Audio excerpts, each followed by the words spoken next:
అందరికీ నమస్కారం. Welcome to timeless treasure YouTube channel అండి. ఈరోజు నేను మీకు ₹5 కాయిన్‌లోని ఒక రేర్ వెరైటీ కాయిన్ గురించి మీకు ఇక్కడ ఎక్స్‌ప్లెయిన్ చేస్తానండి. అండ్ దాని మార్కెట్ వాల్యుయేషన్స్ కూడా ఇక్కడ చూపిస్తాను చూడండి. సో ఇప్పుడు మీరు స్క్రీన్ మీద చూస్తున్న కాయిన్ ₹5 స్టెయిన్‌లెస్ స్టీల్ కాయిన్ అండి. 2007 కలకత్తా మింట్‌లో ప్రిపేర్ అయిన కాయిన్ అండి ఇది. ఇది 6 గ్రామ్స్ కాయిన్ అండి ఇది. అండ్ దీన్ని మనం cross unity in diversity coin కింద దీన్ని పిలుస్తారండి దీన్ని. సో ఈ బ్యాక్ సైడ్ ఏదైతే ఉందో ఈ క్రాస్ సింబల్ దీన్ని యూనిటీ అండ్ డైవర్సిటీ కాయిన్గా పిలుస్తారండి. ఇది 2007లో ప్రింట్ అయిన కాయిన్ ఇది. సో ఈ కాయిన్ 2007 క్రాస్ కాయిన్ ఏదైతే ఉందో ₹5ది ఇది రేర్ కాయిన్ అండి. ₹5లోని ₹5లోని కాయిన్స్లో ఇది ఒక రేర్ వెరైటీ కాయిన్ అండి ఇది.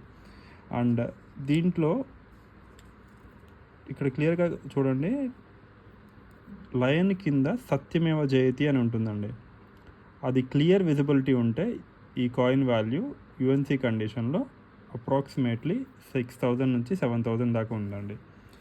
అండ్ అలా విజిబిలిటీ లేదు అంటే ఇక్కడ ఈ కాయిన్కి విజిబిలిటీ లేదు కదండి. ఇట్లా విజిబిలిటీ తక్కువ ఉంటే మాత్రం 4,000 నుంచి ₹4,500 వరకు దీని మార్కెట్ వాల్యుయేషన్ ఉందండి.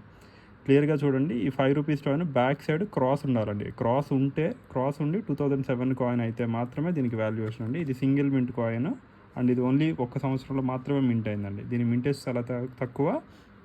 సో ఇది వాల్యుయేషన్ ఎక్కువ అండి. సో ఈ కాయిన్కి చూడండి, క్లియర్గా మీకు అర్థమవుతుంది. ఈ కాయిన్కి చూడండి, ఈ రెండింటికి డిఫరెన్స్ చూడండి. ఒక కాయిన్కి సత్యమేవ జయతి క్లియర్గా విజిబిలిటీ ఉంది చూడండి. ఈ సత్యమేవ జయతి అనేది క్లియర్గా విజిబిలిటీ ఉంటే దీనికి మార్కెట్లో కొంచెం వాల్యుయేషన్ ఎక్కువ ఉందండి యుఎన్సి కండిషన్లో. అలా విజిబిలిటీ లేదు అంటే 4,000, 3,000 అట్లా కాయిన్ వాల్యుయేషన్ ఉందండి. సో ఇలాంటి ఇన్ఫర్మేషన్ వీడియోస్ కోసం please like and subscribe to Timeless Treasures అండి. Thank you.